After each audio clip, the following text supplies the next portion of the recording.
ஒரு சின்ன கேள்வியில இருந்து ஆரம்பிக்கலாம் வாங்க. உங்க வீட்ல ஒரு இரும்பு ஆணி இருக்குன்னு வச்சுக்கோங்க.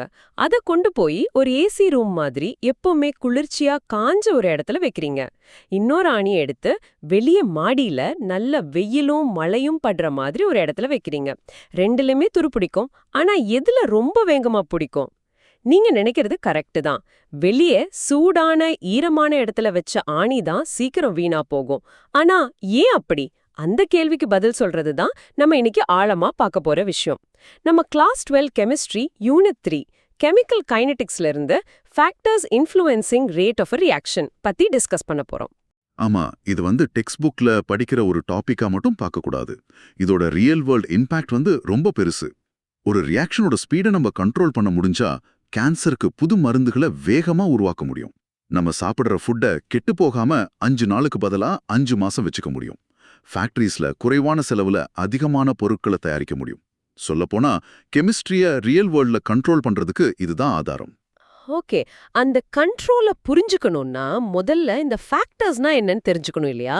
ரொம்ப சிம்பிளா, அடிப்படையில இது எப்படி வேலை செய்யுது? ரொம்ப அடிப்படையில சொல்லணும்னா ஒரு கெமிக்கல் ரியாக்ஷனே ஒரு மாலிக்யூலர் கொலிஷன் தான். அதாவது மாலிக்யூல்ஸ் ஒன்னோட ஒன்னு மோதிக்கிறது தான். ஒரு ரியாக்ஷனோட ஸ்பீட் அந்த ரியாக்டன்ட் மாலிக்யூல்ஸ் எவ்வளோ அடிக்கடி மோதிக்குதோ அந்த மோதலுக்கு எவ்வளோ எனர்ஜி இருக்கோ அதை பொறுத்து தான் இருக்கு. இந்த மோதல்களை அதிகமாக்க நம்ம சில விஷயங்களை மாத்தலாம். ஒரு நிமிஷம், நான் சொல்றது கரெக்டான்னு பாருங்க. அப்போ நீங்க சொல்றத பார்த்தா இது அந்த மாலிக்யூல்ஸை ஃபோர்ஸ் பண்ணி ஒன்னா சேர வைக்கிற விஷயம் மாதிரி தெரியுது. நீங்க அதிகமான மாலிக்யூல்ஸை ஒரு சின்ன இடத்துல போட்டா அதுங்க அடிக்கடி இடிச்சுக்கும், அப்படிதானே? சரியா சொன்னீங்க. அதுக்கு பேர் தான் கான்சென்ட்ரேஷன். மாலிக்யூல்ஸை நெருக்கமா பேக் பண்றது. ஸோ நிறைய மாலிக்யூல்ஸ் இருந்தா நிறைய கொலிஷன்ஸ் நடக்கும். ஓகே ஓகே, இது கேட்கறதுக்கு ஒரு ரஷ் ஹவர்ல கிரவுடட் சப்வே ட்ரெயின்ல போற மாதிரி இருக்கு. நீங்க யார் மேலயும் இடிக்காம இடிக்கவே முடியாது. That's a great starting point. அது கான்சென்ட்ரேஷனை சரியா வளர்க்குது. ஆனா அதுல ஒரு சின்ன நியூவான்ஸ் இருக்கு. ட்ரெயின்ல நீங்க மெதுவா இடிச்சுக்கிட்டா ஒன்னும் ஆகாது. ஒரு சாரி சொல்லுவோம், போயிடும். ஆனா 2 பேரும் வேகமா ஓடி வந்து இடிச்சுக்கிட்டா அடேங்கப்பா, அது வேற விஷயம். அதுதான் டெம்பரேச்சரோட எஃபெக்ட். மாலிக்யூல்ஸ்க்கு அதிகமா எனர்ஜி கொடுக்கறது. ஸோ கொலிஷன் நடக்கிறது மட்டும் இல்ல, அது ரொம்ப பவர்ஃபுல்லா நடக்கணும். ஐ சி. அப்போ வெறும் கொலிஷன் பத்தாது, பவர்ஃபுல்லான கொலிஷன் தேவை. இதுல இந்த ஆக்டிவேஷன் எனர்ஜின்னு ஒரு கான்செப்ட் வருதே, அது என்ன? ஒரு என்ட்ரி ஃபீ மாதிரியா? சத்தியமா அப்படிதான். ஒரு தீம் பார்க்குள்ள போறதுக்கு டிக்கெட் வாங்கணும்ல, அது மாதிரி 2 மாலிக்யூல்ஸ் ரியாக்ட் ஆகி ஒரு புது பொருளா மாறுறதுக்கு அவங்க கிட்ட ஒரு மினிமம் எனர்ஜி இருக்கணும். அந்த மினிமம் எனர்ஜி தான் ஆக்டிவேஷன் எனர்ஜி. அது இல்லைன்னா அவங்க மோதிக்கிட்டாலும் ஒன்னும் ஆகாது. சும்மா ஹலோ சொல்லிட்டு போயிடுவாங்க. டெம்பரேச்சர் ஜாஸ்தி பண்றது நிறைய மாலிக்யூல்ஸ் கிட்ட அந்த டிக்கெட் வாங்க காசு கொடுக்கற மாதிரி. பெர்ஃபெக்ட், இப்ப புரியுது. அப்போ எக்ஸாம்ல கேட்டா தெளிவா ஒரு லைன்ல எப்படி சொல்றது? Reaction rate is influenced by concentration, temperature, pressure, surface area of reactants and the presence of a catalyst. இது NCERT safe definition. இந்த 5 விஷயங்களும் எப்படியோ அந்த சக்சஸ்ஃபுல் கொலிஷன்ஸோட எண்ணிக்கையை அதிகமாக்குது. ஓகே ஓகே, இதுல ஸ்டூடெண்ட்ஸ் சொதப்புற காமனா தப்பு பண்ற இடம் ஏதாவது இருக்கா? கண்டிப்பா இருக்கு. நிறைய ஸ்டூடெண்ட்ஸ் இந்த 5 ஃபேக்டர்ஸும் ஒரே மாதிரி ரேட் அஃபெக்ட் பண்ணும்னு நினைப்பாங்க. அது பெரிய தப்பு. அப்படியா? ஆமா, டெம்பரேச்சருக்கு தான் மோஸ்ட் ட்ரமாட்டிக் எஃபெக்ட் இருக்கு. ஒரு 10 டிகிரி செல்சியஸ் ஜாஸ்தி பண்ணா ரியாக்ஷன் ரேட் டபுள், சில நேரம் ட்ரிபிள் கூட ஆகலாம். மற்ற ஃபேக்டர்ஸோட எஃபெக்ட் அதோட கொஞ்சம் கம்மி தான். வெயிட், நீங்க சொல்றது கொஞ்சம் இடிக்குது. ஒரு ரூம்ல 100 பேர் இருக்காங்க. நான் கான்சென்ட்ரேஷனை டபுள் பண்ண இன்னொரு 100 பேரை உள்ள அனுப்புறேன். இப்போ மொத்தம் 200 பேர். கொலிஷன்ஸ் நிறைய நடக்கும். அதை விட அந்த 100 பேரை கொஞ்சம் வேகமா ஓட வைக்கிறது எப்படி பெரிய இம்பாக்ட கொடுக்கும்? எனக்கு அந்த லாஜிக் புரியல. சூப்பரான கேள்வி. இதுக்கு ஒரு அனலாஜி வச்சு எக்ஸ்பிளைன் பண்றேன். யோசிச்சு பாருங்க. ஒரு ரூம்ல 100 பேர் இருக்காங்க.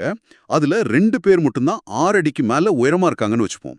அந்த 6 அடி ஹைட் தான் நம்ம ஆக்டிவேஷன் எனர்ஜி பேரியர். சரி. இப்போ நீங்க கான்சென்ட்ரேஷனை டபுள் பண்றீங்கன்னா இன்னொரு 100 பேரை அந்த ரூம்குள்ள அனுப்புறீங்க. இப்போ 4 பேர் 6 அடிக்கு மேல இருப்பாங்க.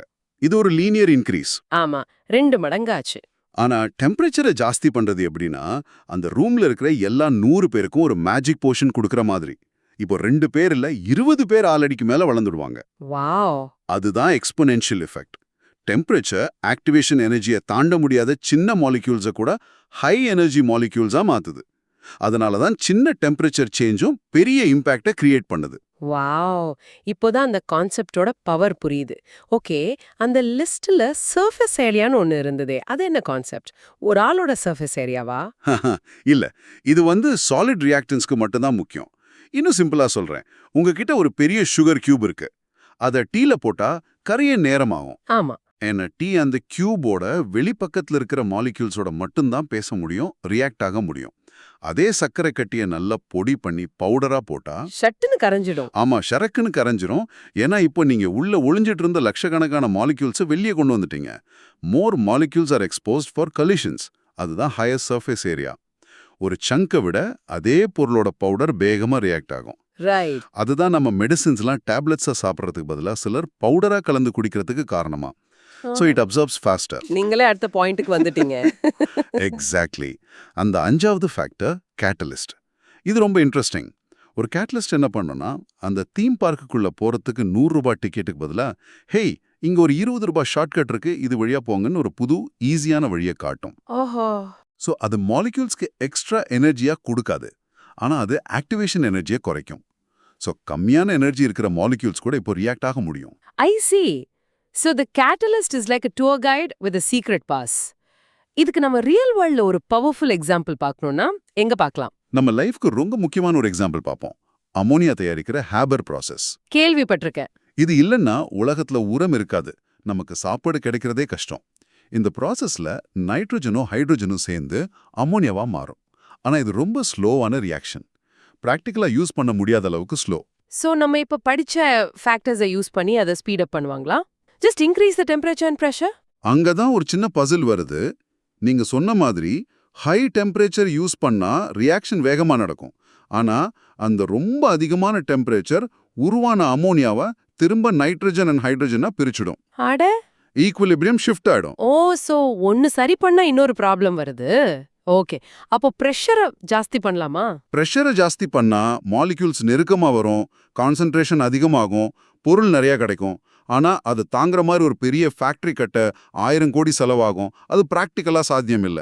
சரி சரி. ஸோ காஸ்ட்டுக்கும் ஸ்பீடுக்கும் ஈல்டுக்கும் நடுவில் ஒரு போராட்டம்.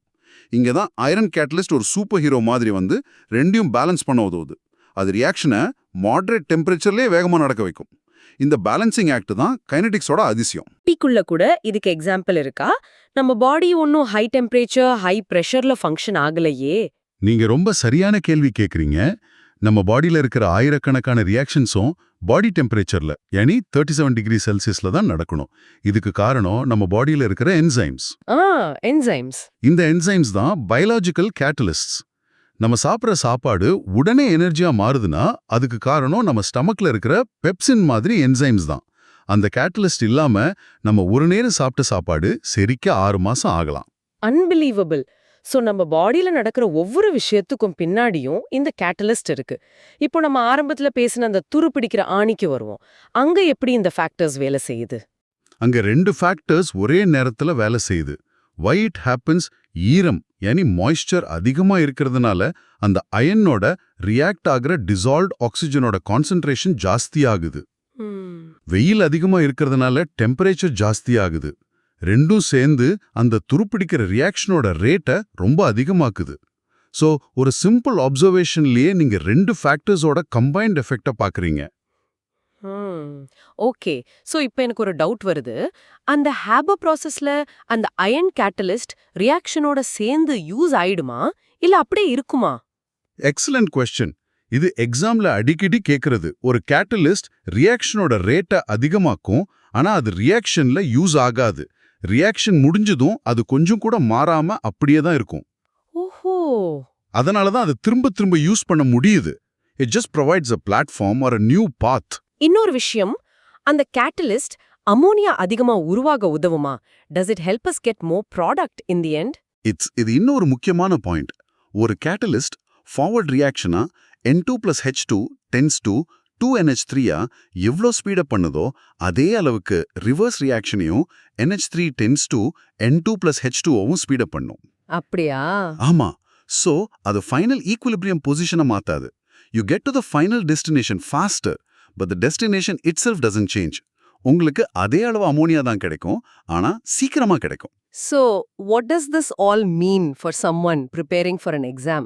ஒரு திருப்புதல் மாதிரி முக்கியமான பாயிண்ட்ஸை மட்டும் சொல்ல முடியுமா? கண்டிப்பா சில கிளாரிட்டி லைன்ஸ் ஞாபகம் வச்சுக்கணும். ஒன்னு, சர்ஃபேஸ் ஏரியா வந்து சாலிட் ரியாக்டன்ஸ்க்கு மட்டும்தான் முக்கியம். லிக்விட்ஸ் அண்ட் கேஸஸ்க்கு இது பொருந்தாது. சரி. ரெண்டாவது, ஒரு கேட்டலிஸ்ட் ரியாக்ஷன் முடிஞ்சதும் கெமிக்கலி மாறாம அப்படியே தான் இருக்கும். அதனால அதை ரீயூஸ் பண்ண முடியும். புரியுது. மூணாவது ரொம்ப முக்கியம், ஒரு கேட்டலிஸ்ட் ஈக்குலிபிரியமை மாத்தாது, அதை வேகமா அடைய மட்டும்தான் உதவும். நாலாவது, மறக்கவே கூடாதது, டெம்பரேச்சர் தான் இருக்கிறதுலே மோஸ்ட் பவர்ஃபுல் ஃபேக்டர். அதோட எஃபெக்ட் வந்து எக்ஸ்போனென்ஷியல். ஓகே. ஃபைனலி நீங்க கான்சென்ட்ரேஷனை டபுள் பண்ணா ரேட் டபுள் ஆகுமா, குவாட்ரபிள் ஆகுமா, இல்லைன்னா மாறாம இருக்குமான்னு எக்ஸ்பெரிமெண்ட் செஞ்சு பார்த்து தான் சொல்ல முடியும். அதுக்கு பேர் தான் ஆர்டர் ஆஃப் ரியாக்ஷன். அதை நீங்க ஈக்குவேஷனை பார்த்து கெஸ் பண்ண முடியாது. Okay, let's quickly recap what we've covered. இந்த டிஸ்கஷனோட சாராம்சம் என்ன? ஷோர். நம்ம இன்னைக்கு பார்த்ததுல முக்கியமான 4 பாயிண்ட்ஸை ஞாபகம் வச்சுக்கோங்க. 1, கோர் ஐடியா. ரியாக்ஷன் ஸ்பீடை கண்ட்ரோல் பண்றது 5 factors: concentration, temperature, pressure, surface area and catalyst. இவை எல்லாமே மாலிக்யூலர் கொலிஷன்ஸோட எண்ணிக்கையோ, ஃப்ரீக்வன்சியோ இல்லனா சக்தியோ, எஃபெக்டிவ்னஸையோ அதிகமாக்குது. அந்த ஆக்டிவேஷன் எனர்ஜி பேரியரை தாண்ட உதவுது. சரி. 2, மெயின் அனாலஜி. ஒரு தீம் பார்க்க ஞாபகம் வச்சுக்கோங்க. டெம்பரேச்சரை ஜாஸ்தி பண்றது நிறைய பேர்கிட்ட டிக்கெட் வாங்க காசு கொடுக்கற மாதிரி. கேட்டலிஸ்ட் யூஸ் பண்றது டிக்கெட் விலையை குறைக்கிற ஒரு ஷார்ட்கட் மாதிரி. நல்ல அனாலஜி. மூணாவது, ஸ்ட்ராங் எக்ஸாம்பிள். ஹைபர் ப்ராசஸ்ல அமோனியா தயாரிக்க high temperature, high pressure and catalyst use பண்றது ஒரு பேலன்சிங் ஆக்ட். எதையுமே பிளைண்டா ஜாஸ்தி பண்ண முடியாது. அந்த ட்ரேட் ஆஃப்ஸை புரிஞ்சுக்கிறது தான் கைனெடிக்ஸ். கரெக்ட். நாலாவதா, கிரிட்டிக்கல் கிளாரிட்டி லைன். எல்லா ஃபேக்டர்ஸையும் டெம்பரேச்சர் தான் மோஸ்ட் பவர்ஃபுல். ஒரு சின்ன 10 டிகிரி C இன்க்ரீஸ் கூட ரியாக்ஷன் ரேட்டை டபுள் இல்லனா ட்ரிபிள் பண்ணிடும். ஏன்னா அது ஆக்டிவேஷன் எனர்ஜியை தாண்டுற மாலிக்யூல்ஸோட எண்ணிக்கையை எக்ஸ்போனென்ஷியலா அதிகமாக்குது. This has been incredibly clear. எனக்கு முன்ன தெரிஞ்சிருந்ததை விட இப்ப நிறைய விஷயங்கள் தெளிவா புரியுது. Thank you. Before we wrap up, here's a final thought for you, the listener, to mull over. நம்ம இன்னைக்கு கேட்டலிஸ்ட் எப்படி ஒரு ரியாக்ஷனை ஸ்பீடப் பண்ணதுன்னு பார்த்தோம். அதுக்கு ஆப்போசிட்டா யோசிச்சு பாத்தீங்களா? ஒரு ரியாக்ஷனை வேணும்னே ஸ்லோ பண்ற விஷயங்கள் இருக்கு. அதுக்கு பேரு இன்ஹிபிட்டர்ஸ். நம்ம சாப்பிட்ற ஃபுட்ல யூஸ் பண்ற ப்ரிசர்வேட்டிவ்ஸ் இதுக்கு ஒரு நல்ல எக்ஸாம்பிள். ஸோ இந்த ஆன்டி கேட்டலிஸ்ட் மாதிரி இருக்கிற இன்ஹிபிட்டர்ஸ் மாலிகுலர் கொலிஷன் லெவல்ல எப்படி வேலை செய்யணும் யோசிச்சு பாருங்க. அது அந்த ஆக்டிவேஷன் எனர்ஜியை இன்னும் ஜாஸ்தி பண்ணுமா, இல்ல அந்த கேட்டலிஸ்டோட சீக்ரெட் வழியை பிளாக் பண்ணுமா?